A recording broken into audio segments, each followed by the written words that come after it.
మనిషికి ఏదో ఒకటే చేస్తూ ఉంటే విసుగొస్తుందిట. కానీ పట్టుకోవాల్సింది వాడిని ఒక్కడనే. అప్పుడు ఏం చెయ్యాలి అంటే ఇంద్రియాలు బోలుడున్న అది ప్రాబ్లం. ఒక్క మనస్సుంటే ధ్యానం చేస్తారు, ఒక్క నోరుంటే కీర్తన చేస్తారు. కానీ నోరుంది, మనసుంది, కన్నుంది, ఇన్నున్నాయి, ఏం చేస్తారు?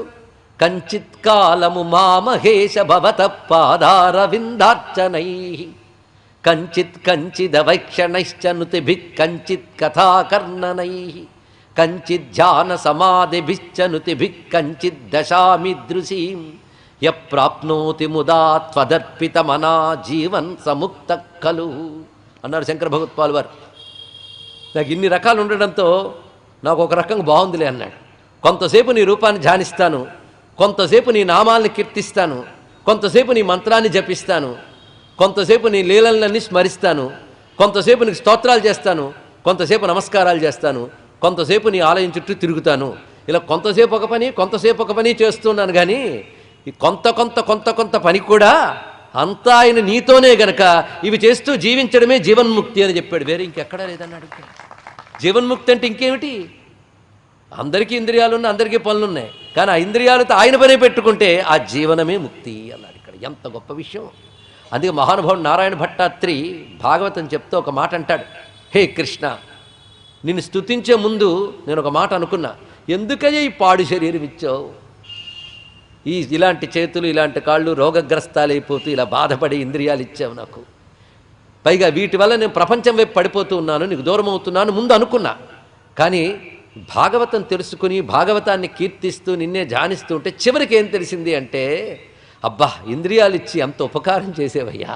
నాకు నోరే ఇవ్వకపోతే నిన్ను ఎలా కీర్తిస్తాను, నాకు కన్నే ఇవ్వకపోతే నీ మూర్తిని ఎలా చూస్తాను, నాకు చెవులు ఇవ్వకపోతే నీ కథలు ఎలా వింటాను, నాకు కాళ్ళే ఇవ్వకపోతే నీ క్షేత్రానికి ఎలా ఇస్తాను, నాకు చేతులు ఇవ్వకపోతే నీకు ఎలా ఆరాధన చేస్తాను, కనుక ఇవి నాకు ఇవ్వడం భాగ్యం ఉండని అన్నట్టండి. ఇక్కడ ఎంత రమ్యమైన భావం!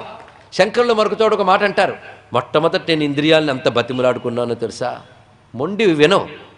పొద్దున్న చక్కగా అలంకరించిన శివుణ్ణో అమ్మవారినో చూడు అని చెప్తే సీరియల్ చూస్తానంటుంది కర్మ. అలాగే భగవత్కథ విను అంటే కాదు, ఇవి ఇంకేవో వింటానంటుంది. ఏం చేస్తా ఇవి? అలాగప్పుడు ఇంద్రియాలని, మొండి ఇంద్రియాలని బ్రతిమలాడుకున్నాను నేను. జివ్వే కీర్తయ కేశవం, ఓ నాలిక పరమాత్మని కీర్తించు, బతిమలాడుకున్నాను ఒకప్పుడు. అలాగే పాదాలను బతిమలాడాను, చేతులను బతిమలాడాను, భగవంతుని అర్చించు, భగవంతుని విను అని. కొన్నాళ్ళు చేయగా ఏమైందో తెలుసా? ఇప్పుడు అవి నన్ను బతిమలాడుతున్నాయి. ఏమనంటే, ఇంకా కూర్చున్నావా, తొందరగా వెళ్ళి నాతో పూజ చెయ్యి, తొందరగా వెళ్ళి నాతో ఆయన్ని చూడు, తొందరగా వెళ్ళి నాతో వినని ఇవి నన్ను ప్రార్థిస్తున్నాయి, వాటి చేత ప్రార్థింపబడుతున్నానయ్యా. ఎంత బాగుందో అన్నాడు ఇక్కడ. అంటే రుచి మరిగేక ఇంద్రియాలు కూడా పరమాత్మని మరిగే. ఇది తెలుసుకో ఇక్కడ ఎంత బాగుంటుందండి భగవత్ పూజ అనేటటువంటిది. ఎంత తృప్తి! భగవత్ పూజ బాహ్యోపచారం అనుకుంటే బాహ్యస్పృహ ఉన్నంత వరకు బాహ్యోపచారం చేయాలి, తెలుసుకోండి ఇక్కడ. అంతేగాని ఏమంటే పూజలు పునస్కారాలు వేస్ట్ కదండి అనంటే, సరే కూర్చొని మాట్లాడుతున్నంటే కొంచెం ఆకలిసిన టిఫిన్ చేసి వస్తానండి అంటాడు. మరి ఈ పేటు పూజ పోదు, భగవాన్ పూజ వదిలేస్తాడు. కనుక ఈ దొంగ మాటలు వినకండి పొరపాటును కూడా. ప్రతివాడు అద్వైతం మాట్లాడేస్తూ తయారైపోతూ తానేదో బ్రహ్మజ్ఞానం అనుకుని వీటన్నిటిని వదిలిపెట్టడం భ్రష్ట జ్ఞానం, తెలుసుకోండి ఇక్కడ. వీలాంటి వాళ్ళని క్షమించకూడదండి, వీళ్ళు చాలా పతనోన్ముఖం చేస్తారు.